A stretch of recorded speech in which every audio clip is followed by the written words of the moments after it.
നീ അനുഭവിക്കുന്നതെല്ലാം ഞാനും നിങ്ങളും അനുഭവിക്കുന്നത് മുഴുവനും അള്ളാഹ് എഴുതി വെച്ചതാ. എന്ന് എഴുതി വെച്ചു? അള്ളാഹുവിന്റെ പ്രവാചകൻ പറയുന്ന ഉമ്മയുടെ ഗർഭാശയത്തിൽ കിടന്ന് 3 മാസം പ്രായമായപ്പോ, ഞാനും നിങ്ങളുടെ ഉമ്മയുടെ ഗർഭാശയത്തിൽ കിടന്ന് 3 മാസം പ്രായമായപ്പോ അള്ളാഹു ഒരു മലക്കിനെ പറഞ്ഞു വിടുകയാണ്. ഉമ്മയുടെ ഗർഭാശയത്തിൽ കിടക്കുന്ന ചോരക്കുഞ്ഞായ ഞാനും നിങ്ങളും, അതിനകത്ത് ആ മലക്ക് വന്നിട്ട് എഴുതി വെച്ചു, സിറാജേ, ഇത്ര വയസ്സ് വരെ നീ ദുനിയാവിൽ ജീവിക്കും. നിന്റെ വാപ്പ ഇതാണ്, നിന്റെ ഉമ്മ ഇതാണ്, നിന്റെ ഭാര്യ ഇതാണ്, നിന്റെ മക്കൾ ഇതാണ്. നിനക്ക് വീടുണ്ടോ, പണം കിട്ടുമോ, ജോലി ഉണ്ടാകുമോ, മക്കളുണ്ടാകുമോ, എല്ലാം ഈ മലക്ക് എഴുതി വെക്കുകയാണ്. അവസാനം എഴുതി വെക്കുന്നു, സിറാജ്, ഇത്രാമത്തെ വയസ്സിൽ ഇന്ന സ്ഥലത്ത് കിടന്ന് നീ മരണപ്പെടും. ആ മരണപ്പെടുന്ന സമയത്ത് മുസ്ലിമായിട്ടാണോ കാഫിറായിട്ടാണോ മരിക്കുന്നത് വരെ സർവ്വതും ഈ മലക്ക് എഴുതി വച്ചിരിക്കുകയാണ്. ഇതനുഭവിക്കാതെ സിറാജിന് ഈ ലോകത്ത് നിന്ന് രക്ഷപ്പെടാൻ കഴിയില്ല. അതുകൊണ്ട് എന്റെ പ്രിയമുള്ളവരെ, ആരും കൂടോത്രം ചെയ്ത് വെച്ചത് കൊണ്ടല്ല നിനക്ക് ഈ ദുരിതങ്ങളൊക്കെ കടന്നു വരുന്നത്. എന്നിട്ടിങ്ങനെ ഉസ്താദന്മാര്, മന്ത്രവാദികള്, പൂജാരിമാര് വീടുകൾ കയറിയിറങ്ങിയിട്ട് പ്രതിവിധി തേടുന്നവരുണ്ടല്ലോ. എന്റെ പ്രിയമുള്ള സഹോദരങ്ങളെ, ഉസ്താദിന്റെ അടുക്കൽ വന്നിട്ട് പറയും, എന്റെ സമയം ശരിയാണോ, എന്റെ സമയം ശരിയാണോ? മന്ത്രവാദികളുടെ മുന്നിൽ പോയിട്ട് പറയും, എന്റെ സമയം ശരിയാണോ? ഒന്ന് നോക്കൂ ഉസ്താദ്. എന്റെ പ്രിയമുള്ളവരെ, ഈ ലോകത്ത് ഒരു മനുഷ്യനും ഒരു മനുഷ്യന്റെ സമയം പറയാൻ, ഒരു മനുഷ്യന്റെ ഭാവി പറയാൻ കഴിയില്ല. കാരണം അല്ലാഹുവിന്റെ വിശുദ്ധമായ ഖുർആൻ സൂറത്തുൽ ലുഖ്മാൻ, ആ ലുഖ്മാനിന്റെ അവസാനം എടുത്തു നോക്ക്. 5 കാര്യം അല്ലാഹുവല്ലാതെ ലോകത്തൊരാൾക്കും പറയാൻ കഴിയില്ല. 5 കാര്യങ്ങൾ അല്ലാഹുവിനല്ലാതെ ഒരു മനുഷ്യനും പ്രവചിക്കാൻ കഴിയില്ല.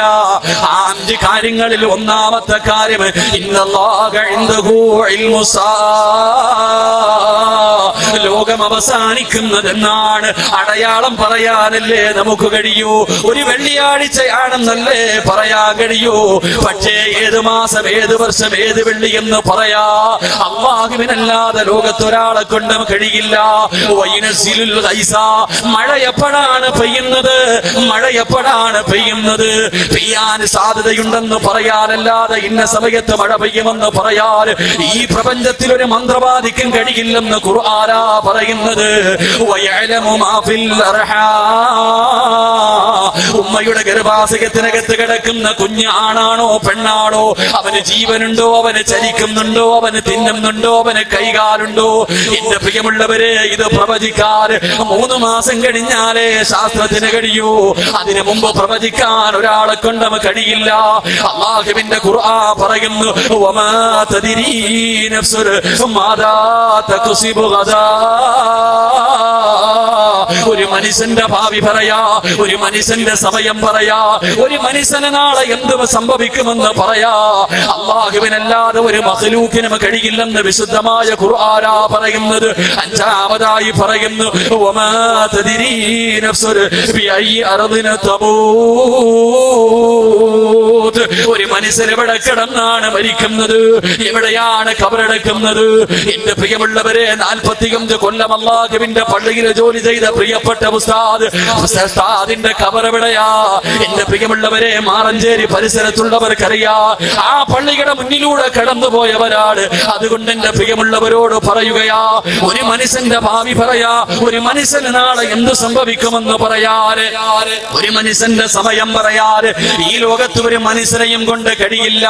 അതുകൊണ്ട് അല്ലാഹു പറയുകയാ, പരിശുദ്ധമായ ഖുർആൻ പറയുകയാണ്, അല്ലാഹു പരീക്ഷണം കൊടുക്കുന്നത് സ്നേഹം കൂടിയത് കൊണ്ടാ. അല്ലാഹുവിന്റെ ഖുർആൻ പറയുന്നു, അല്ലാഹു ഇഷ്ടപ്പെട്ടവർക്ക് അല്ലാഹു 6 പരീക്ഷണങ്ങൾ കൊടുക്കും. അല്ലാഹു ഇഷ്ടപ്പെട്ടവർക്ക് 6 പരീക്ഷണങ്ങൾ കിട്ടൂ. അതിരാത്രി കിടന്നു വന്ന് എന്റെ പ്രിയമുള്ള മുസ്ലിമീങ്ങളോട്, ഈ പറയുന്ന 6 പരീക്ഷണങ്ങളിൽ ഏതെങ്കിലും ഒരു പരീക്ഷണം നീ അനുഭവിച്ചിട്ടുണ്ടോ? നിന്റെ ഈ ജീവിതത്തിന്റെ ഇടയില് ഈ പറയുന്ന 6 കാര്യങ്ങളിൽ ഏതെങ്കിലും ഒരെണ്ണം ഉണ്ടായിട്ടുണ്ടെങ്കിൽ മനസ്സറിഞ്ഞുകൊണ്ട് പറ, അൽഹംദുലില്ലാഹ്.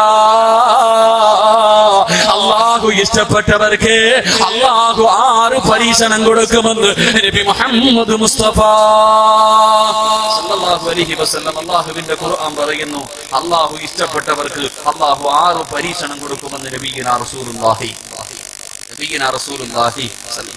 ഈ 6 പരീക്ഷണത്തിൽ ഏതെങ്കിലും ഒരെണ്ണമെങ്കിലും എനിക്കോ നിങ്ങൾക്കോ വന്നിട്ടുണ്ടെങ്കിൽ ഇവിടെ ഇരുന്നിട്ട് പറയണം, മനസ്സറിഞ്ഞിട്ട് സന്തോഷം കാരണം അൽഹംദുലില്ലാഹ്, അല്ലാഹു ഈമാൻ നൽകി ഗ്രഹിക്കുമാറാകട്ടെ, അല്ലാഹു ഈമാൻ നൽകി ഗ്രഹിക്കുമാറാകട്ടെ. ഇൻഷാ അല്ലാഹ് പറയൂലേ മനസ്സറിഞ്ഞിട്ടൊരു അൽഹംദുലില്ലാഹ് പറയണം. പറയൂലേ? പറയാന്ന് നിയത്ത് ചെയ്യുന്നവര് കൈവെക്കും. പ്രതിഫലം ഞാൻ പറയും. ഈ അൽഹംദുലില്ലാഹയുടെ പ്രതിഫലം ഞാൻ അവസാനം പറഞ്ഞു തരും. അല്ലാഹു ഈമാൻ നൽകി ഗ്രഹിക്കുമാറാകട്ടെ. മന്ത്രം കൂടോത്രം ഉണ്ടോ ഇല്ലേ അതല്ല എന്റെ വിഷയം. അത് ചെയ്താ തന്നെ കൂടോത്രം ചെയ്താ വലിക്കുവോ വലിക്കില്ല അതല്ല എന്റെ വിഷയം. അത് ചെയ്താ ചെയ്യും, അത് ചെയ്താൽ കിട്ടും. അതുകൊണ്ടല്ലേ പറഞ്ഞത് അത് ചെയ്യാൻ പാടില്ലെന്ന്.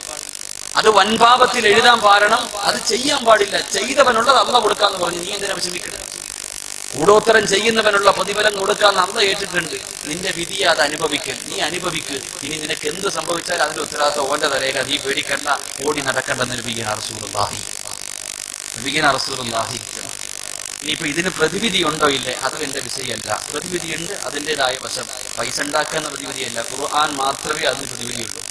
പരിശുദ്ധമായ ഖുർആൻ ഓതുക, ദിക്റുകൾ പറയുക, ഇത് രണ്ടുമേ അതിന് പ്രതിഫലമുള്ളൂ. മുട്ട കുഴിക്കലോ തേങ്ങ ഇറക്കലോ അതൊന്നും ഇതുമായി ബന്ധപ്പെട്ട വിഷയമല്ല. ഞാൻ അതിന് പോയിട്ടുമില്ല, എനിക്ക് അറിയത്തുമില്ല. ഒറ്റ ഹദീസ് അള്ളാഹുവിന്റെ റസൂലിന്റെ പ്രിയപ്പെട്ട ഭാര്യ റിപ്പോർട്ട് ചെയ്ത ഹദീസിൽ കാണാം, ആരെങ്കിലും മന്ത്രവാദിയുടെ മുന്നിൽ, പൂജാരിമാരുടെ മുന്നിൽ, ജ്യോതിശാലയത്തിന്റെ മുന്നിൽ ആരെങ്കിലും നോക്കാൻ പോയാൽ അവന്റെ 40 ദിവസത്തെ ഇബാദത്ത് അല്ലാഹു സ്വീകരിക്കില്ല, അവന്റെ ദുആ അല്ലാഹു സ്വീകരിക്കില്ലെന്ന് നബിയന റസൂലുള്ളാഹി. പോയാ മതി, നോക്കാൻ പോയാ മതി. 40 ദിവസത്തെ നിന്റെ അമലോ ദുആയോ സ്വീകരിക്കില്ല. അള്ളാന്റെ റസൂലിന്റെ ഭാര്യ അപ്പുറത്തുള്ള ഹദീസ. അതുകൊണ്ട് അള്ളാഹു നമുക്ക് ഈമാൻ നൽകി ഗ്രഹിക്കുമാറാകട്ടെ. അതുകൊണ്ട് അള്ളാഹു ഇഷ്ടപ്പെട്ടവർക്ക് അള്ളാഹു 6 പരീക്ഷണം കൊടുക്കും. 6 എണ്ണത്തിൽ 1, 6 പരീക്ഷണങ്ങളിൽ 1 അല്ലാഹുവിന്റെ വിശുദ്ധമായ ഖുർആൻ പറയുന്നു, വലനബുലുവന്നകും ബിശൈഇൻ മിനൽ ഖൗഫി വൽ ജൂഇ വനഖ്സിൻ മിനൽ അംവാലി വൽ അൻഫുസി വസമറാത് വബശിരി സാബിരീൻ الذين إذا أصابتهم مصيبة قالوا إنا لله وإنا إليه راجعون. അല്ലാഹുവിന്റെ വിശുദ്ധമായ ഖുർആൻ പറയുകയാണ്, അല്ലാഹു ഇഷ്ടപ്പെട്ട അടിമയ്ക്ക് കൊടുക്കുന്ന 6 പരീക്ഷണങ്ങളിൽ 1ാമത്തെ പരീക്ഷണം ഏതെന്നറിയുമോ? അല്ലാഹുവിന്റെ ഖുർആൻ പറയുന്നു, വലനബുലുവന്നകും ബിശൈഇൻ മിനൽ ഖൗഫ്. അല്ലാഹു ഭയം കൊടുക്കുകയാണ്. എന്റെ പ്രിയമുള്ളവരെ, ഭയം കൊടുത്തിട്ട് പരീക്ഷിക്കുകയാ. ഈ ലോകത്ത് ഏറ്റവും കൂടുതൽ പേടിച്ച് ജീവിച്ചതാരാ? അല്ലാഹുവിനെ പേടിച്ചല്ല. ഈ ലോകത്ത് ഏറ്റവും കൂടുതൽ നാട്ടുകാരെ ജനങ്ങളെ പേടിച്ച് ജീവിച്ചതാരാ? അത് മഹാനായ നബി മുഹമ്മദ് മുസ്തഫ സല്ലല്ലാഹു അലൈഹി വസല്ലമ തങ്ങള് നബുവത്തിന് ശേഷം 23 വർഷക്കാലം ജീവിച്ചു. ആ 23 വർഷത്തിൽ 13 വർഷക്കാലം ഒരൊറ്റ രാത്രി പോലും അല്ലാഹുവിന്റെ റസൂൽ സമാധാനമായി ഉറങ്ങിയിട്ടില്ല. ശത്രുക്കൾ അത്രയ്ക്ക് പേടിയായിരുന്നു. എങ്ങനെ പേടിക്കാതിരിക്കും? എന്റെ പ്രിയമുള്ളവരെ, തന്റെ അനുചരന്മാരെ കണ്ണിന്റെ മുന്നിലിട്ടല്ലേ തല്ലിച്ചതച്ചത്. മഹാനായ റസൂലുള്ളാഹി സ്വല്ലല്ലാഹു അലൈഹി വസല്ലമ തങ്ങൾ മരുഭൂമിയിലൂടെ പള്ളിയിലേക്ക് നടന്നു പോകുമ്പോ പ്രവാചകൻ നോക്കുമ്പോ മഹാനായ സയ്യിദുനാ ബിലാൽ റളിയല്ലാഹു തആല അൻഹു ശരീരത്തിലെ വസ്ത്രങ്ങൾ മുഴുവനും ഊരി മാറ്റിയിട്ട്, എന്റെ പ്രിയമുള്ളവരെ, ചുട്ടുപടുത്ത് കിടക്കുന്ന മലരാരുണ്യത്തിലെ മലർത്തി കിടത്തിയിട്ട് കരിമ്പാറയെടുത്ത് തന്റെ നെഞ്ചത്ത് വെച്ചിട്ട് ചാട്ടമാറ കൊണ്ട് ബുത്തുബത്തും ശൈബത്തും അല്ലാഹുവേ ബിലാൽ തങ്ങളെ തല്ലിച്ചതയ്ക്കുകയാണ്. വെള്ളത്തിന് വേണ്ടി കിടന്ന് യാചിക്കുകയാ. എന്നെ തൊണ്ട പൊട്ടുന്ന എനിക്ക് ഒരൽപ്പം വെള്ളം തന്നില്ലെങ്കിൽ ഇവിടെ കിടന്ന് തൊണ്ട പൊട്ടിയിട്ട് ഞാൻ മരിച്ചു പോകുമെന്ന് ബിലാൽ തങ്ങൾ കിടന്ന് യാചിക്കുമ്പോ തന്റെ യജമാനന് ഒട്ടകത്തിന്റെ മൂത്രമെടുത്തു കൊണ്ടുവന്ന് ബിലാൽ തങ്ങളുടെ വായിക്കകത്തേക്ക്, തന്റെ വായിലേക്ക് ഒട്ടകത്തിന്റെ മൂത്രം ഒഴിച്ചു കൊടുക്കുമ്പോ ബിലാൽ തങ്ങളെ വിളിക്കുന്ന, നബിയേ യാ റസൂലല്ലാഹ്, അല്ലാഹുവിന്റെ പ്രവാചകരെ ഒന്ന് രക്ഷിക്കുവോ നബിയേ. അല്ലാഹുവിന്റെ റസൂല് പറഞ്ഞത്, ശരിക്ക് ബിലാലെ, എന്റെ പ്രിയമുള്ളവരെ, ഇതുപോലെയാണ് സഹാബത്തിനെ മുഴുവനും പീഡിപ്പിച്ചത്. ലോകത്തിന്റെ നേതാവ് മക്കയിൽ നിന്ന് മദീനയിലേക്ക് ഹിജ്റ പോകുന്ന രാത്രിയുണ്ടല്ലോ, റസൂലുള്ളാഹിയുടെ വീട് മുഴുവനും ആയുധങ്ങൾ പിടിച്ചിട്ട് ശത്രുക്കൾ മുഴുവനും വളർന്നിരിക്കുകയാണ്. വീടിനകത്ത് നിന്ന് വെളിയിലിറങ്ങിയ അല്ലാഹുവിന്റെ റസൂലിനെ വെട്ടിക്കൊല്ലുന്നതിന് വേണ്ടി ശത്രുക്കൾ മുഴുവനും തയ്യാറെടുത്തിരിക്കുമ്പോ കടന്നിരുന്ന സ്ഥലത്ത് മഹാനായ അലിയാരി തങ്ങളെ പിടിച്ചു കിടത്തിയിട്ട് ഒരു പിടി മണ്ണ് വാരിയിട്ട് പരിശുദ്ധമായ ഖുർആനിലെ സൂറത്തിലെ യാസീനിലെ ആയത്ത് ഓതിയിട്ട് ശത്രുവിന്റെ കണ്ണിന്റെ മുകളിലേക്ക് മുഖത്തിലേക്ക് വലിച്ചെറിഞ്ഞിട്ട് അല്ലാഹുവിന്റെ പ്രവാചകർ അതിനകത്ത് നിന്ന് ഇറങ്ങുകയാണ്. ശത്രുക്കളുടെ മുന്നിലൂടെ ഇറങ്ങി പോവുകയാ. നടന്നു പോകുമ്പോ മഹാനായ സയ്യിദുനാ അബൂബക്കർ സിദ്ദീഖ് റളിയല്ലാഹു തആല അൻഹു അല്ലാഹുവിന്റെ പ്രവാചകന്റെ കയ്യിൽ പിടിച്ചിട്ട് ചോദിക്കുന്നു, യാ റസൂലല്ലാഹ്, നടക്കല്ലേ നബിയേ, നടന്നു പോയാ അങ്ങയുടെ കാൽപ്പാടുകൾ പിന്തുടർന്നുകൊണ്ട് ഈ ശത്രുക്കൾ വന്ന് നബിയെ അങ്ങയെ പിടിക്കും നബിയെ, നടക്കല്ലേ, എന്റെ ചുമലിലേക്ക് കേറി നബിയെ, എന്റെ ചുമലിലേക്ക് കേറി നബിയെ. അല്ലാഹുവിന്റെ റസൂലിനെ തന്റെ ചുമലിലേക്ക് കയറ്റിയിട്ട് അബൂബക്കർ തങ്ങൾ നടക്കുകയാണ്. നമ്മൾ നടക്കുന്നത് പോലെയല്ല. ഒരു കാല് വെക്കും, എന്നിട്ട് അതിന്റെ വിപരീതമായി കാല് വെക്കും. ഇതുപോലെ മരുഭൂമിയിലൂടെ മുന്നോട്ട് നടന്നിട്ട് എന്റെ പ്രിയമുള്ളവരെ തിരിച്ചു നടന്നു വന്ന് പാടുകൾ മുഴുവനും മായിച്ചു കളയുകയാണ്. എന്നിട്ട് അല്ലാഹുവിന്റെ റസൂലിനെയും കൊണ്ട് എന്റെ പ്രിയമുള്ളവരെ നടന്ന് അവസാനം ഗുഹയ്ക്കകത്ത് പോയിട്ട് 3 ദിവസത്തോളം അല്ലാഹുവിന്റെ പ്രവാചകരും അബൂബക്കർ തങ്ങളും ശത്രുക്കളെ പേടിച്ചിട്ട് അതിനകത്ത് കഴിച്ചു കൂട്ടിയെന്ന് ചരിത്രം പഠിപ്പിക്കുമ്പോ എന്റെ പ്രിയമുള്ളവരെ, ഞാനും അതാ കഴിഞ്ഞ ആഴ്ച ആ പർവ്വതത്തിന്റെ മുമ്പിലെത്തി. എന്റെ കൂടെ വന്ന ചെറുപ്പക്കാർ എത്രയോ പേര് 2 മണിക്കൂർ നടന്നിട്ടാണ് അതിന്റെ മുകളിൽ നിന്ന് കയറിയത്. എന്നെ കൊണ്ട് കഴിഞ്ഞില്ല, എന്നെ കൊണ്ട് അതിന്റെ മുകളിൽ കയറാൻ കഴിഞ്ഞില്ല. കാരണം പോയതിൽ ഏറ്റവും ചെറുപ്പക്കാരൻ ഞാനായിരുന്നു. എന്നെക്കാളും പ്രായമുള്ളവര് പോലും 2 മണിക്കൂർ നടന്ന പർവ്വതത്തിന്റെ മുകൾ തട്ടിൽ പോയിട്ട് അല്ലാഹുവിന്റെ പ്രവാചകനും അബൂബക്കർ സിദ്ദീഖ് തങ്ങൾ വരുന്ന പുണ്യഗുഹയിൽ പോയി അല്ലാഹുവേ ദുആ ചെയ്തിട്ട് ഇറങ്ങി വരുമ്പോ എനിക്ക് പോലും സങ്കടം തോന്നിപ്പോയി. എന്റെ പ്രിയമുള്ളവരെ, അതുകൊണ്ട് അല്ലാഹു ഭയം തരുന്നത് നിന്നോടുള്ള ഇഷ്ടം കൊണ്ടാണ്. ശത്രുക്കളെ മുഴുവനും ഒരുമിപ്പിക്കുകയാണ്. ശത്രുക്കളെ മുഴുവനും ഒറ്റക്കെട്ടായി നമുക്കെതിരെ തിരിയുകയാ. നമ്മുടെ രാജ്യം ആര് ഭരിക്കട്ടെ, ഏതെല്ലാം ശക്തികളെ നമുക്കെതിരെ തിരിഞ്ഞാൽ നമ്മൾ പേടിക്കണ്ട. നമ്മളൊക്കെ യഥാർത്ഥ മുസ്ലിമീങ്ങളാ. അതാ ജനിച്ചപ്പോഴേ ബാങ്ക് വിളിച്ചു, ഇഖാമത്തും കൊടുത്തു കഴിഞ്ഞു.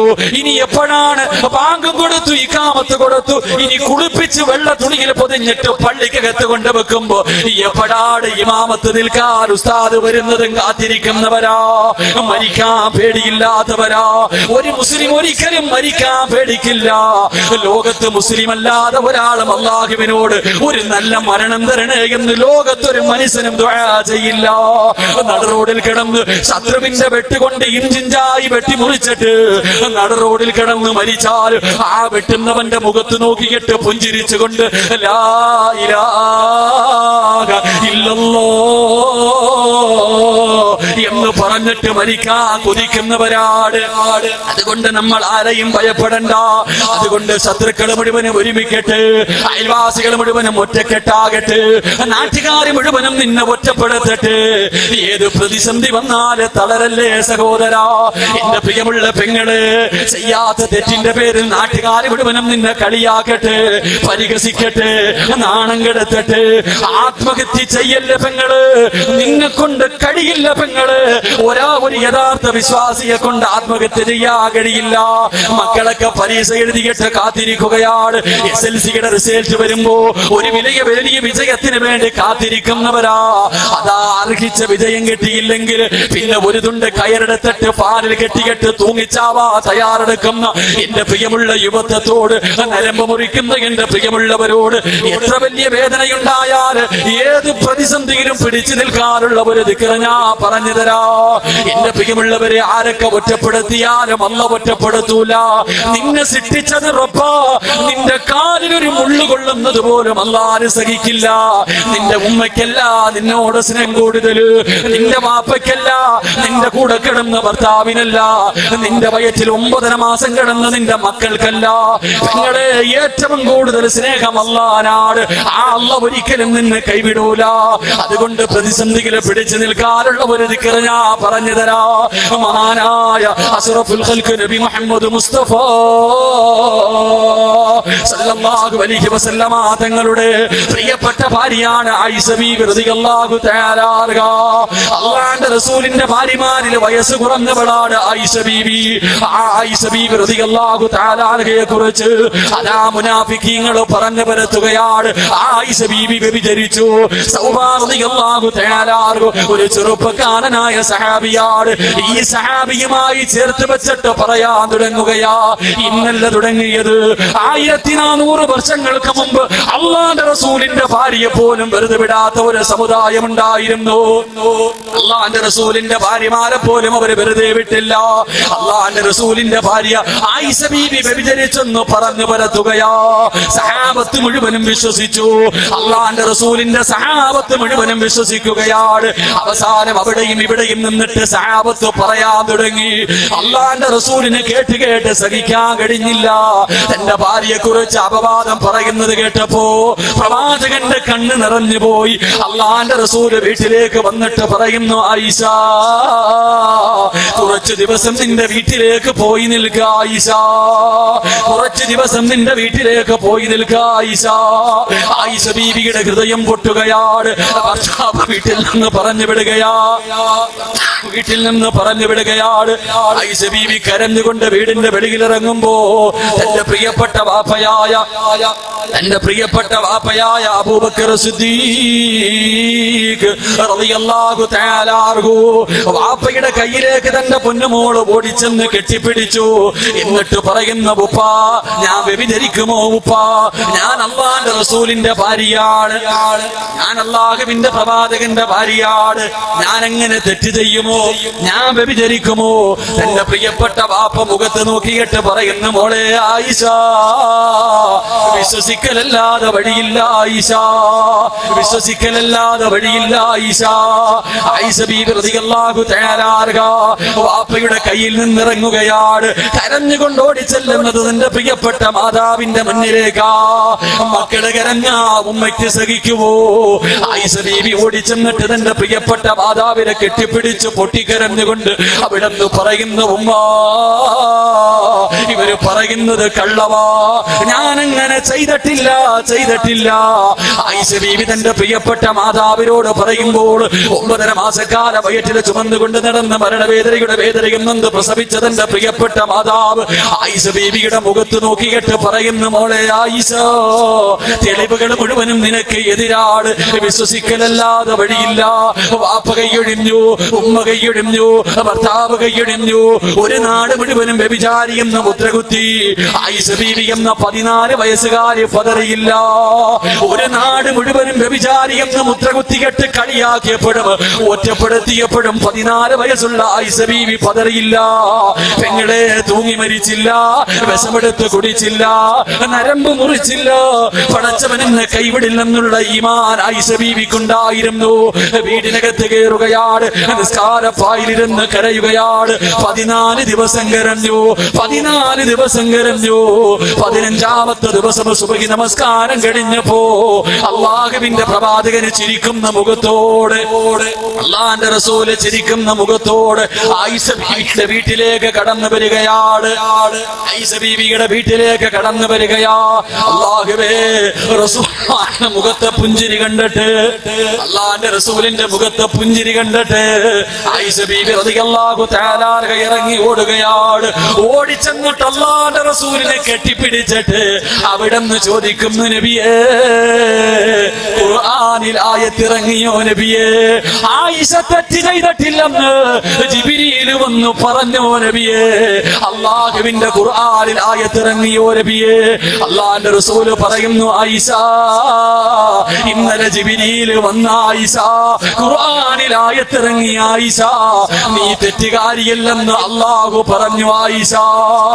ആയിഷ ബീവി റസൂലുള്ളാഹിനെ കെട്ടിപ്പിടിച്ചിട്ട് അവിടെന്ന് പറയുന്നു, നബിയേ എനിക്ക് ഉറപ്പായിരുന്നു നബിയേ ഖുർആനിൽ ആയത്തിറങ്ങുമെന്ന്. ജിബ്രീൽ 7 ആകാശം കടന്ന് അങ്ങയുടെ മുന്നിൽ വരുമെന്ന് എനിക്ക് ഉറപ്പായിരുന്നു നബിയേ. ആ 14 വയസ്സുകാരിയുടെ ആത്മവിശ്വാസം കണ്ടിട്ട് അല്ലാഹുവിന്റെ റസൂൽ ചോദിച്ച്, എന്തേ ആയിഷ ഖുർആനിൽ ആയത്തിറങ്ങുമെന്ന്, ജിബ്രീൽ വരുമെന്ന്, അല്ലാഹു സഹായിക്കുമെന്ന് ഇത്ര ഉറപ്പെന്തേ ആയിഷ, ഇത്ര ഉറപ്പെന്തേ ആയിഷ? അവിടെന്ന് പറയുന്നു, യാ റസൂലല്ലാഹ് റസൂലല്ലോ, ഒരു നാട് മുഴുവനും എന്നെ ഒറ്റപ്പെടുത്തിയപ്പോ, എല്ലാവരും എന്നെ കൈയൊഴിഞ്ഞപ്പോ 14 ദിവസം നിസ്കാരപ്പായിലിരുന്നിട്ട് പറഞ്ഞത് ഒരേ ഒരു ദിക്റാ നബിയേ, ഒരേ ഒരു ദിക്റാ നബിയേ. അല്ലാഹുവിന്റെ റസൂൽ ചോദിച്ചു, ആ ദിക്റേതാ ആയിഷ? നിനക്ക് മനസ്സമാധാനം കിട്ടിയ, മനസ്സിന് ധൈര്യം കിട്ടിയ, അല്ലാഹു സഹായിക്കുമെന്ന് ഉറപ്പുള്ള ആ ദിക്റേതെന്ന് ചോദിച്ചപ്പോ ആയിഷ ബീവി ഒരു ദിക്ർ പറഞ്ഞു കൊടുക്കുകയാ. പാതിരാത്രി ഒരുമിച്ച് കൂടി എന്റെ പ്രിയമുള്ളവരോട് എല്ലാവരും ഒറ്റപ്പെടുത്തുമ്പോ, ആരുമില്ലെന്ന് തോന്നുമ്പോ, ഒറ്റപ്പെട്ടു പോയെന്ന് നിനക്ക് തോന്നുമ്പോ, സഹിക്കാൻ കഴിയാത്ത വേദനയുണ്ടാകുമ്പോ 3 പ്രാവശ്യം മനസ്സറിഞ്ഞുകൊണ്ട്, 3 പ്രാവശ്യം മനസ്സറിഞ്ഞുകൊണ്ട് ഈ ദിക്റെന്ന് പറയാൻ കഴിയുമോ? അല്ലാഹുവിന്റെ റസൂലിനോട് ആയിഷ ബീവി പറയുന്നു, നബിയേ, ഹസ്ബുനല്ലാഹു നിഅമൽ വകീൽ, നിഅമൽ മൗലാ വ നിഅമൻ നസീർ. നിസ്കാരപ്പായിലിരുന്ന് കരഞ്ഞുകൊണ്ട് 14 വയസ്സുള്ള ആയിഷ ബീവി അല്ലാഹുവോട് പറയുന്നു, അല്ലാ, എന്നെ പടച്ചത് നീയാ അല്ലാ, സത്യം നിനക്കറിയാമല്ലോ, ആര് കൈയൊഴിഞ്ഞാലും എനിക്കൊന്നുമില്ല, നീ എന്നെ കൈയൊഴിയല്ല അല്ലാ, എനിക്ക് നീയല്ലാതെ ആരുമില്ല പടച്ചവര്. എന്റെ വാപ്പയില്ല, എന്റെ ഉമ്മയില്ല, എന്റെ കൂടെ പിറപ്പില്ല, ഞാൻ പറഞ്ഞാൽ ഈ നാട്ടുകാര് വിശ്വസിക്കില്ല, എന്നെ സഹായിക്കണേ അല്ലോ എന്ന് പറഞ്ഞപ്പോ അല്ലാഹുവിന്റെ സഹായം കിട്ടിയെന്ന് നബി മുഹമ്മദ് മുസ്തഫ സല്ലല്ലാഹു അലൈഹി വസല്ലം. ഹസ്ബുനല്ലാഹു നിഅമൽ വകീൽ വ നിഅമൽ മൗലാ വ നിഅമൻ നസീർ. പ്രതിസന്ധിയിൽ പിടിച്ചു നിൽക്കാനുള്ള ദിക്ർ ഇതാണെന്ന് നബിയുനാ റസൂലുള്ളാഹി. അതുകൊണ്ട് ഏത് പ്രതിസന്ധിയിലും നമുക്ക് പിടിച്ചു നിൽക്കാൻ കഴിയണം. നാട്ടുകാർ മുഴുവനും ശത്രുക്കളാകും, അയൽവാസികൾ മുഴുവനും ശത്രുക്കളാകും. നമ്മുടെ രാജ്യം ആര് ഭരിക്കട്ടെ, ഏക സിവിൽ കോഡല്ല, ഏത് കോഡും വരട്ടെ, നമുക്കിപ്പോ എന്ത് പകച്ചാലിനെ കാത്തിരിക്കണം, നമുക്കിനിപ്പോ എന്ത് കോടും, കരിച്ചാലെന്ത്, വറുത്താലെന്ത്, പൊരിച്ചാലെന്ത്, നമ്മളൊക്കെ എന്തിനാ പേടിക്കണം? നമ്മളൊക്കെ 5 നേരം വിശ്വസിച്ചിട്ട് മരണവും കാത്തിരിക്കുന്നവരാണ്. അള്ളാഹു ഈമാൻ നൽകി നിഗ്രഹിക്കുമാറാകട്ടെ. അള്ളാഹു നമുക്ക് ഈമാൻ നൽകി നിഗ്രഹിക്കുമാറാകട്ടെ. അള്ളാഹു ഇഷ്ടപ്പെട്ടവർക്ക് അള്ളാഹു കൊടുക്കുന്ന 6 പരീക്ഷണങ്ങൾ. 1ാമത്തെ പരീക്ഷണം ഭയം കൊടുത്ത് പരീക്ഷിക്കുമെന്ന് നബിയുനാ റസൂലുള്ളാഹി. 2 വിശദീകരിക്കുന്ന സ്വമ തുടങ്ങിയ അതിന്റെ പ്രയാസം ഇൻഷാ അല്ലാഹ് അരമണിക്കൂറും കൂടെ ഉണ്ട് ഇൻഷാ അല്ലാഹ്. 2 അവസാനം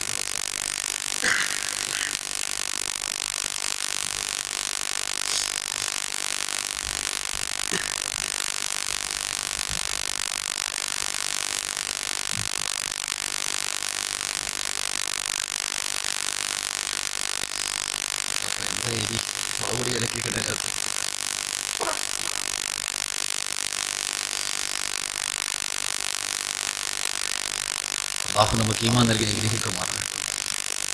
അള്ളാഹുവിന്റെ റസൂല് പറയുന്നു 2 അള്ളാഹു ഇഷ്ടപ്പെട്ടവർക്ക് അനിയായി ഫാനെന്ന് തിരിച്ചു വെച്ചതാണ്. എനിക്ക് തെറ്റാറുണ്ട്. അള്ളാഹു പരലോകത്ത് നിന്ന് ഉയർക്കുന്നവരെ തൊട്ട് കാക്കുമാറാകട്ടെ. മനുഷ്യന്മാരെ അള്ളാഹു നിങ്ങളെയും കാക്കുമാറാകട്ടെ. പരലോകത്ത് നിന്ന് ഉയർക്കാന്ന് വെച്ചാൽ വല്ലാത്തൊരു വിയർപ്പല്ലേ. ഇങ്ങനെ വിയർപ്പ് മുങ്ങുന്ന അരവരെ, 4 വരെ, മുട്ടുവരെ, 5 വരെ, കഴുത്ത് വരെ, ചിലത് മുങ്ങിക്കിടക്കും. എല്ലാം ഓഫായ കുഴപ്പമില്ല. എന്ത് പറ്റി? കരണ്ട് പോയ എവിടെയോ? പതുക്കെ അൽഹംദുലില്ലാഹ്. 6 അടി മണ്ണിന്റെ ഓർമ്മ എല്ലാവർക്കും വേണം കേട്ടാ. ഖബറിനകത്ത് കിടക്കുമ്പോൾ ഇതുപോലെ ലൈറ്റ് കത്തണം. അള്ളാഹു നൽകി നിഗ്രഹിക്കുമാറാകട്ടെ. അള്ളാഹു നമ്മുടെ 6 അടി മണ്ണ് പ്രകാശിപ്പിച്ചു തരുമാറാകട്ടെ. ഇപ്പോഴാണ് വയത് ഖബറിനകത്തിരുന്ന് വയത് പറയണ വരുന്നത്. 2 അതെങ്ങനെ നടക്കട്ടെ? മൈക്ക് ഓഫ് ആയില്ല, ലൈറ്റല്ലേ ഓഫ് ആയില്ല. 2 അള്ളാഹുവിന്റെ പരിശുദ്ധമായ ഖുർആൻ പറയുകയാണ് 2 അള്ളാഹു ഇഷ്ടപ്പെട്ടവർക്ക് അള്ളാഹു കൊടുക്കുന്ന 6 പരീക്ഷണങ്ങൾ. 2ാമത്തെ പരീക്ഷണം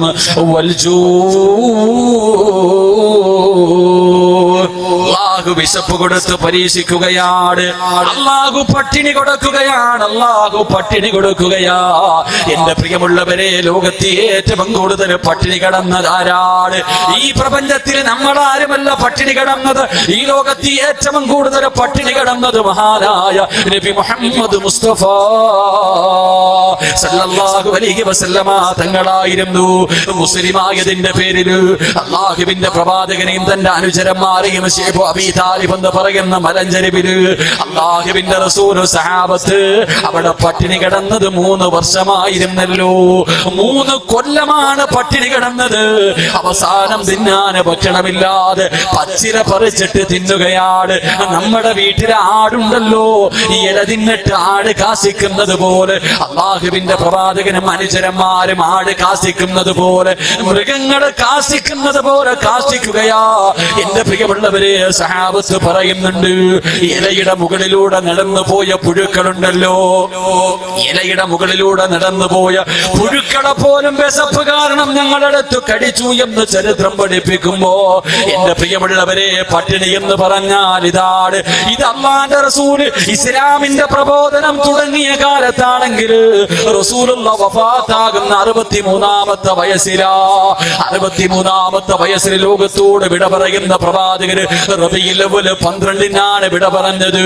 ആ വിട പറയുന്നതിന്റെ 11-ാമത്തെ ദിവസമുണ്ടല്ലോ, റബീഉൽ അവ്വൽ 11 വഫാത്താകുന്നതിന്റെ തലേ ദിവസം വൈകുന്നേര സമയമായി വീടിനകത്ത് വിളക്ക് കത്തിക്കുന്നില്ല. അല്ലാഹുവിന്റെ പ്രവാചകന്റെ വീടിനകത്ത് വിളക്ക് കത്തിക്കുന്നില്ല. അല്ലാഹുവിന്റെ റസൂൽ രോഗം പിടിച്ച് കിടക്കുകയാണ്. അവിടെന്ന് ചോദിക്കുന്നു, ആയിഷ എന്തേ വിളക്ക് കത്തിക്കാത്തത്? ആയിഷ ബീബി മാറി നിന്ന് കരയുകയാണ്. കാരണം വിളക്കിനകത്ത് ഒഴിക്കാനുള്ള എണ്ണയില്ല. അല്ലാഹുവിന്റെ റസൂൽ വഫാത്താകുന്നതിന്റെ തലേ ദിവസം റസൂലുള്ളാഹിയുടെ വീടിനകത്ത് വിളക്കിലൊഴിക്കാനുള്ള എണ്ണയില്ല. മാറി നിന്ന് കരയുകയാ. അല്ലാഹുവിന്റെ പ്രവാചകരോട് എണ്ണയില്ലെന്ന് പറഞ്ഞ റസൂലുള്ളാഹിയുടെ മനസ്സ് വേദനിക്കുമെന്ന് കരുതിയിട്ട് ആയിഷ ബീബി നിന്ന് കരയുകയാണ്. വീടിനകത്ത് വല്ലാത്ത ഇരുള് വന്നു. അവിടെന്ന് ചോദിച്ചു, ആയിഷ എന്തേ വിളക്ക് കത്തിക്കാത്തത്? എന്തേ വിളക്ക് കത്തിക്കാത്തത്? റസൂലുള്ളാഹിയുടെ കയ്യിൽ പിടിച്ചിട്ട് കരഞ്ഞുകൊണ്ട് ആയിഷ ബീബി പറയുന്നു, യാ റസൂലല്ലാഹ്, എണ്ണയില്ല നബിയേ, വിളക്കിലൊടിക്കാനുള്ള എണ്ണയില്ല നബിയേ. അല്ലാഹുവിന്റെ റസൂല് അവിടെ കിടന്ന് ചിരിക്കുന്ന മുഖത്തോട് അവിടെന്ന് പറയുന്നു, അൽഹംദുലില്ലാഹ്, തന്റെ വീടിനകത്ത് വിളക്കിനകത്ത് ഒഴിക്കാനുള്ള എണ്ണ പോലും ഇല്ലെന്ന് പറയുമ്പോ, എന്റെ പ്രിയമുള്ളവരെ, അല്ലാഹുവിന്റെ റസൂൽ പറയുന്നത് അൽഹംദുലില്ലാഹ്, അത്രയ്ക്ക് പട്ടിണിയായിരുന്നു. അല്ലാഹുവിന്റെ റസൂലിന്റെ വീടിനകത്തേക്ക്, ആയിഷ ബീവിയുടെ വീടിനകത്തേക്ക് ഒരു ദിവസം അല്ലാഹുവിന്റെ റസൂൽ കടന്നു വന്നിട്ട് അവിടെന്ന് പറയുന്നു, ആയിഷ വിശക്കുന്നു, ആയിഷ ഭക്ഷണം കഴിച്ചിട്ട് ദിവസങ്ങളായിഷ, എനിക്ക് എന്തെങ്കിലും ഒന്ന് തിന്നാ തരുവോ ആയിഷ? ആയിഷ ബീവി നിന്ന് കരയുകയാണ്. ആയിഷ ബീവി നിന്ന് കരയുകയാണ്. അല്ലാഹുവിന്റെ റസൂലിന് മനസ്സിലായി വീടിനകത്തൊന്നുമില്ലെന്ന് മനസ്സിലായി. റസൂലുള്ളാഹി ചോദിക്കും, കുടിക്കാനെങ്കിലും ഇത്തിരി വെള്ളം തരുമോ ആയിഷ? കുടിക്കാനെങ്കിലും ഇത്തിരി വെള്ളം തരുമോ? ആയിഷ ബീവി പൊട്ടിക്കരയുകയാണ്. കുടിക്കാൻ വെള്ളം പോലുമില്ലാത്ത ഒരു വീടിനെ കുറിച്ചൊന്ന് ചിന്തിക്കുക നിങ്ങള്. ഏതെങ്കിലും ഒരു വീട്ടിൽ കുടിക്കാൻ പച്ചവെള്ളമില്ലാത്ത വീടുണ്ടാകുമോ പൊന്നുമോള്? ആയിഷ ബീവി കരയുന്നത് കണ്ടപ്പോ അല്ലാഹുവിന്റെ റസൂൽ തന്റെ പ്രിയപ്പെട്ട ഭാര്യയെ കെട്ടിപ്പിടിച്ചിട്ട് അവിടെന്ന് പറയുന്നു, കരയല്ലേ ആയിഷ, ഇന്ന് ഞാൻ നോമ്പ് പിടിച്ചു കൊള്ളാം ആയിഷ. ആയിഷ ബീവി പറയുകയാണ്, ലൗകാന ഇന്ധനാദുഹിനന്, എന്റെ വീട്ടിലെങ്ങാണം വിളക്കിനകത്ത് പൊടിക്കുന്ന എണ്ണയുണ്ടായിരുന്നെങ്കിൽ, വിളക്കിനകത്തൊടിക്കുന്ന എണ്ണയുണ്ടല്ലോ, അതെങ്ങാണം എന്റെ വീടിനകത്തുണ്ടായിരുന്നെങ്കിൽ വിശപ്പ് കാരണം ഞാനതെടുത്ത് കുടിക്കുമായിരുന്നു സഹാബാ. കുടിക്കാറ് പച്ചവെള്ളം പോലും ഇല്ലാത്ത വീടിനെ കുറിച്ചൊന്ന് ചിന്തിക്കട്. അല്ലാഹുവിന്റെ പ്രവാചകനുണ്ടല്ലോ. എന്റെ പ്രിയമുള്ളവരെ, റസൂലുള്ളാഹിന്റെ കുടുംബത്തിന്റെ അവസ്ഥ എന്തെന്നറിയുമോ? ഒരു നേരം പോലും പട്ടിണി കിടക്കാൻ കഴിവില്ലാത്തവരല്ലേ നമ്മള്. പട്ടിണിയെ കുറിച്ച് എല്ലാവരും പറയും, റസൂലുള്ളാഹിയും സഹാബത്തും വയറ്റത്ത് കല്ല് വെച്ച് കെട്ടിക്കെട്ട് നടന്നെന്ന് പറഞ്ഞോ. നമ്മുടെ മക്കള് ചോദിക്കും, കല്ല് കെട്ടി വെച്ചാ വിശപ്പ് മാറുമോ? ഇത്രക്കൊക്കെ പട്ടിണി ഉണ്ടാകുമോ? എന്റെ പ്രിയമുള്ളവരെ, പട്ടിണി എന്ന് പറഞ്ഞാൽ എന്തെന്നറിയുമോ?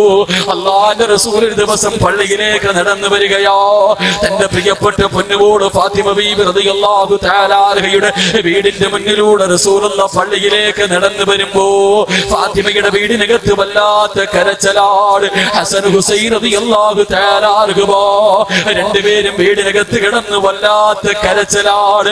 റസൂലുള്ളാഹി വീട്ടിലേക്ക് കയറിയിട്ട് അവിടെന്ന് പറയുന്നു, മോളെ ഫാത്തിമ, മക്കൾക്ക് പാല് കൊടുക്ക് പൊന്നുമോള്, മക്കൾക്ക് പാല് കൊടുക്ക് പൊന്നുമോള്. പാല് കിട്ടാതെ രണ്ട് മക്കളും കിടന്ന് കരയുകയാണ്. അല്ലാഹുവിന്റെ പ്രവാചകര് പള്ളിയിൽ വന്ന് നിസ്കാരം കഴിഞ്ഞു, സഹാബത്തിനോട് നസീഹത്ത് നടത്തുകയാ. അപ്പോഴും വീടിനകത്ത് വല്ലാത്ത കരച്ചലാ. റസൂലുള്ളാഹി വിളിച്ചു പറഞ്ഞു, ഫാത്തിമ, മക്കൾക്ക് പാല് കൊടുക്ക് ഫാത്തിമ. കരച്ചല് തീരുന്നില്ല. മൂന്നാമതും വിളിച്ചു പറഞ്ഞു, കരച്ചല് തീരുന്നില്ല. റസൂലുള്ളാഹിന് ദേഷ്യം തോന്നി. പെട്ടെന്ന് സഹാബത്തിന്റെ ഇടയിൽ നിന്നിറങ്ങിയിട്ട് വീട്ടിലേക്ക് കടന്നു ചെല്ലുകയാ. എന്നിട്ട് ചോദിക്കുന്നു, ഫാത്തിമ, ഇത്ര കരുണയില്ലാതെ പോയോ ഫാത്തിമ? നിന്റെ പൊന്നു മക്കൾ കിടന്ന് വിശന്ന് കരയുമ്പോ ഒന്ന് പാല് കൊടുക്കാനുള്ള മനസ്സ് പോലും നിനക്കില്ലാതെ പോയോ? ആയിതാ ഫാത്തിമ ബീബി റളിയല്ലാഹു തആല രണ്ട് കൈയും ഇങ്ങനെ മുഖത്ത് പൊത്തിപ്പിടിച്ചിട്ടിരുന്ന് കരയുകയാണ്. തന്റെ കരളിന്റെ കഷ്ടമായ പൊന്നുമോള് കരയുന്നത് കണ്ടപ്പോ കാരുണ്യത്തിന്റെ പ്രവാചകനെ സഹിക്കാൻ കഴിഞ്ഞില്ല. അടുത്ത് ചെന്നിട്ട് തന്റെ പൊന്നുമോളുടെ തലയിൽ കൈവച്ചിട്ട് അവിടുന്ന് ചോദിക്കുന്നു, ഫാത്തിമ, എന്റെ പൊന്നുമോളെ കരയുന്നത്? ഇത് സീരിയലിന്റെ കഥയല്ല, ഏതെങ്കിലും ഒരു സിനിമയുടെ കഥയല്ല, അല്ലാഹുവിന്റെ റസൂലിന്റെ പൊന്നുമോളുടെ വീടിന്റെ അവസ്ഥയാ. എന്റെ ഫാത്തിമ, മക്കൾക്ക് പാല് കൊടുക്കാത്തതുണ്ട് ഫാത്തിമ. ഫാത്തിമ ബീവി കരഞ്ഞുകൊണ്ട് പറയുന്നു, വാപ്പാ, ഭക്ഷണം കഴിച്ചിട്ട് ദിവസങ്ങളായുപ്പാ, ഭക്ഷണം കഴിച്ചിട്ട് ദിവസങ്ങളായുപ്പാ. എന്റെ മക്കൾക്ക് ഞാൻ പാല് കൊടുക്കുമ്പോ എന്റെ മാറിടത്തിലൂടെ പാലിന് പകരം രക്തം വരുന്നു വാപ്പാ. അല്ലാഹുവേ, പട്ടിണി കിടന്ന് പച്ചവെള്ളം കുടിച്ചിട്ട് അവസാനം അതുമില്ലാതെ പടച്ചവനെ പാല് പറ്റിയിട്ട് മാറിടത്തിലൂടെ രക്തമൊലിപ്പിച്ചുകൊണ്ട് പൊന്നുമോളൊരു വാപ്പയോട് പറയുമ്പോ റസൂലുള്ളാഹിന്റെ കണ്ണ് നിറയുകയാ. രണ്ട് പിഞ്ചമക്കള് പട്ടിണി കിടന്ന് കരയുന്നു. തന്റെ പൊന്നുമോള് മാറിടത്തിലൂടെ രക്തമൊലിപ്പിച്ചു കൊണ്ടിരിക്കുകയാ. അല്ലാഹുവിന്റെ റസൂലിന്റെ താടിരോമം നിരയ്ക്കാൻ തുടങ്ങി, കണ്ണുനീരൊലിക്കാൻ തുടങ്ങി. വീടിനകത്ത് നിന്നിറങ്ങുകയാ. ഒരു വാപ്പയാണല്ലോ റസൂലുള്ളാഹി വീടിനകത്ത് നിന്നിറങ്ങുകയാണ്. മരുഭൂമിയിലൂടെ നടക്കുകയാണ്. ഒരുപാട് ദൂരം നടന്നു. അവസാനം ഒരു അറാബിയുടെ ഈന്തപ്പന തോട്ടത്തിലേക്ക് കടന്നു ചെല്ലുകയാണ്. അറാബിക്കറിയില്ല ഈ വരുന്നത് ലോകത്തിന്റെ നേതാവാണെന്ന് ആ മനുഷ്യനറിയില്ല. അത്രയും ദൂരം അല്ലാഹുവിന്റെ റസൂല് കരഞ്ഞുകൊണ്ട് നടക്കുകയാണ്. അറാബിയോട് ചോദിച്ചു, എനിക്ക് എന്തെങ്കിലും ഒരു ജോലി തരുവോ, എനിക്കെന്തെങ്കിലും ഒരു ജോലി തരുവോ? അറാബി പറയുകയാ, ഈ കാണുന്ന കിണറ്റിൽ നിന്ന് ഒരു തൊട്ടി വെള്ളം കോരിയിട്ട് എന്റെ ഈന്തപ്പന മരങ്ങള് നനച്ചാ 3 കാരക്ക ഞാൻ കൂലി തരാ. ഒരു തൊട്ടി വെള്ളത്തിന് പകരം 3 കാരക്ക തരാ. അല്ലാഹുവിന്റെ റസൂലിന് വല്ലാത്ത സന്തോഷമായി. തൊട്ടിയും കൈരമെടുത്തുകൊണ്ട് കിണറ്റിന്റെ ചുവട്ടിലേക്ക് കടന്നു ചെന്നിട്ട് അല്ലാഹുവിന്റെ റസൂല് വെള്ളം കോരുകയാണ്. വെള്ളം കോരിയിട്ട് ഈന്തപ്പന മരങ്ങള് നനയ്ക്കുകയാണ്. 3 തൊട്ടി വെള്ളം കോരി. 4ാമത് വെള്ളം കോരാ. തൊട്ടിയെടുത്ത് കിണറ്റിലേക്കിടുമ്പോ സുബ്ഹാനല്ലാഹ്, കയറടിഞ്ഞിട്ട് തൊട്ടി കിണറ്റിൽ വീണുപോയി. അറാബിക്ക് ദേഷ്യം തോന്നി. തൊട്ടി കിണറ്റിലിട്ട ദേഷ്യം കാരണം ആ മനുഷ്യൻ അല്ലാഹുവിന്റെ റസൂലിന്റെ മുഖത്തടിക്കുകയാ. ലോകത്തിന്റെ നേതാവിന്റെ മുഖത്തെ കാഞ്ഞടിച്ചു. റസൂലുള്ളാഹി മിണ്ടിയില്ല, പ്രവാചകന് ദേഷ്യപ്പെട്ടില്ല. കിണറ്റിന്റെ ചുവട്ടിൽ നിന്നിട്ട് കിണറ്റിനകത്ത് വീണുപോയ തൊട്ടിയെടുക്കുകയാണ്. പ്രവാചകന് തൊട്ടിയെടുത്തിട്ട് അറാബിയുടെ കയ്യിൽ കൊണ്ട് കൊടുത്തിട്ട് ചോദിച്ചു, എന്റെ കൂലി എന്ന് തരുവോ? 3 തൊട്ടി വെള്ളം ഞാൻ കോരിയല്ലോ, എന്റെ കൂലി എന്ന് തരുവോ? അറാബി അത്ഭുതത്തോടെ നോക്കുകയാണ്, ഒന്ന് ദേഷ്യപ്പെടുന്നത് പോലുമില്ല. 9 കാരകയെടുത്ത് റസൂലുള്ളാഹിയുടെ കയ്യിൽ വെച്ച് കൊടുത്തു. തന്നെ തല്ലിയ മനുഷ്യന്റെ മുഖത്ത് നോക്കിയിട്ട് അള്ളാന്റെ റസൂല് പുഞ്ചിരിക്കുകയാ. എന്നിട്ട് തന്റെ വീട്ടിലേക്ക് ഓടുകയാണ്. ലോകത്തിന്റെ നേതാവ് ഓടുകയാണ്. തന്റെ വീട്ടിലേക്ക് ഓടിച്ചെന്നിട്ട് വിശന്ന് തളർന്നു കിടന്ന് കരയുന്ന 2 മക്കളെ എടുത്ത് തന്റെ മടിയിൽ വെച്ചിട്ട് റസൂലുള്ളാഹിയുണ്ടല്ലോ കൊണ്ടുപോയ 9 കാരക്കയിൽ നിന്ന് അള്ളാന്റെ റസൂൽ ഇങ്ങനെ പൊളിച്ചിട്ട് തന്റെ മക്കളുടെ വായിൽ വെച്ച് കൊടുക്കുകയാ. എന്റെ പ്രിയമുള്ളവരെ, 9 കാരക്കയിൽ നിന്ന് റസൂലുള്ളാഹി പൊളിച്ചിട്ട് തന്റെ മക്കളുടെ വായിലേക്ക് ഭക്ഷണം വെച്ച് കൊടുക്കുമ്പോ എന്റെ പ്രിയമുള്ളവരെ ആർത്തിയോടെ വലിച്ചു വാരി തിന്നുകയാ. മക്കള് 3-4 കടിച്ചു. പിന്നെ ഉള്ളതാകെ 3 കാരക്കയാ. മാരണത്തിലൂടെ രക്തമൊലിപ്പിച്ചു കൊണ്ടിരിക്കുന്ന പൊന്നുമോള് ചേർത്ത് പിടിച്ചിട്ട് കയ്യിൽ കൊടുക്കുന്ന ഫാത്തിമ, കഴിക്കുമോളെ കഴിക്കുമോളെ. റസൂലുള്ളാഹി തലകുനിച്ച് വെച്ചിരിക്കുകയാ. കാരണം തല്ലിയതിന്റെ പാട് മുഖത്ത് കിടക്കുന്നുണ്ട്. തന്റെ പൊന്നുമോള് കാണണ്ടെന്ന് കരുതിയിട്ട് അല്ലാഹുവിന്റെ റസൂൽ ഇങ്ങനെ തലതാട്ടി പിടിക്കുമ്പോ ഫാത്തിമ ഉപ്പാന്റെ മുഖം ഇങ്ങനെ ഉയർത്തിയിട്ട് അവിടുന്ന് ചോദിക്കുന്നു, വാപ്പാ ആരാ തല്ലിയത്? മുഖത്ത് കൈയുടെ പാട് കാണുന്നല്ലോ. അവസാനം അല്ലാഹുവിന്റെ റസൂൽ അവിടുന്ന് പറയുന്നു, ഫാത്തിമ അറിയാതെ എന്റെ കയ്യിൽ നിന്ന് തൊട്ടിക്കിണറ്റിൽ വീണ് പോയപ്പോ എന്റെ യജമാനൻ തല്ലിയതാ ഫാത്തിമ. അല്ലാഹുവിന്റെ റസൂല് കയ്യിൽ വെച്ച് കൊടുത്ത 3 കാരക്ക വെച്ചിട്ട്, എന്റെ പ്രിയമുള്ളവരെ, കാരക്ക നമ്മൾ കാണുന്നവരാണല്ലോ. 9 കാരക്ക എത്രയുണ്ടാകും? 9 കാരക്ക എത്രയുണ്ടാകും? എന്റെ പ്രിയമുള്ളവരെ, റസൂലുള്ളാഹിന്റെ കുടുംബത്തിന്റെ അവസ്ഥ ഇതായിരുന്നു. സ്നേഹമില്ലാത്തത് കൊണ്ടാണോ? അല്ലാഹുവിന് സ്നേഹമില്ലാത്തത് കൊണ്ടാണല്ലോ. സ്നേഹം കൂടിയത് കൊണ്ടല്ലേ അല്ലാഹുവിന്റെ റസൂലിന്റെ മുന്നിൽ ജിബ്രീൽ വന്നിട്ട് പറയുന്നു, നബിയേ വയറ്റത്തെ കല്ല് വെച്ചിട്ട് കെട്ടിയിട്ട് വിശപ്പ് സഹിക്കാൻ കഴിയാതെ കിടന്നിട്ടുറക്കം വരാതെ എഴുന്നേറ്റ് നടന്നു പോകുന്ന റസൂലുള്ളാഹിയോട് ജിബ്രീൽ പറയുന്നു, നബിയേ ഇങ്ങനെ നടക്കല്ലേ നബിയേ, കണ്ടിട്ട് സഹിക്കുന്നില്ല നബിയേ, ഒന്നനുവാദം തരുവോ? 7 കിലോമീറ്റർ ഉള്ള ഉഹദ് മല കാണിച്ചു കൊടുത്തിട്ട്, 7 കിലോമീറ്റർ നീളമുള്ള ഉഹദ് മല കാണിച്ചു കൊടുത്തിട്ട് പറഞ്ഞു, നബിയെ സ്വർണമാക്കി തരാ, നബിയെ സ്വർണമാക്കി തരാ, കൊണ്ട് നടക്കണ്ട നബിയെ, കൂടെ വരും നബിയെ, എവിടെ പോയാലും ഈ മല ഇങ്ങനെ പുറകിൽ നടന്നു വരും നബിയെ, സ്വർണമാക്കി തരട്ടെ. അല്ലാഹുവിന്റെ റസൂൽ പറഞ്ഞു, ജിബ്രീലേ എനിക്ക് വേണ്ട ജിബ്രീൽ, എനിക്കൊരു പാവപ്പെട്ടവനെ പോലെ ജീവിക്കണം, ഒരു പാവപ്പെട്ടവനെ പോലെ മരിക്കണം, ഒരു പാവപ്പെട്ടവനെ പോലെ നാളെ പടച്ചവന്റെ കോടതിയിൽ ഒരുമിച്ച് കൂടണമെന്ന് നബി മുഹമ്മദ് മുസ്തഫ സല്ലല്ലാഹു അലൈഹി വസല്ലമ തങ്ങൾ പറഞ്ഞു തരുമ്പോ, എന്റെ പ്രിയമുള്ളവരെ, ഇതുപോലെ ഒരു പട്ടിണി നീ അനുഭവിച്ചിട്ടുണ്ടോ? നിന്റെ വീടിനകത്ത് ഇതുപോലെ ഒരു പട്ടിണി നീ അനുഭവിച്ചിട്ടില്ല. ഇതിന്റെ 4-1 പോലും നമ്മൾ അനുഭവിച്ചിട്ടില്ല. അല്ലാഹു അങ്ങനെ ഒരു പരീക്ഷണം തന്നിട്ടുണ്ടെങ്കിൽ ഈ സ്വർഗത്തിലിരുന്ന് പറഞ്ഞു അൽഹംദുലില്ലാഹ്, മറക്കാതെ റബ്ബിനെ നന്ദി രേഖപ്പെടുത്തണേ.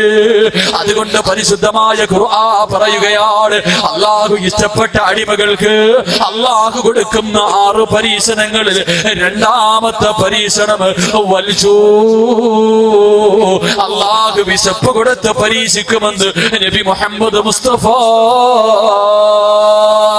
സല്ലല്ലാഹു അലൈഹി വസല്ലം. അല്ലാഹു ഈമാൻ നൽകി അനുഗ്രഹിക്കുമാറാകട്ടെ.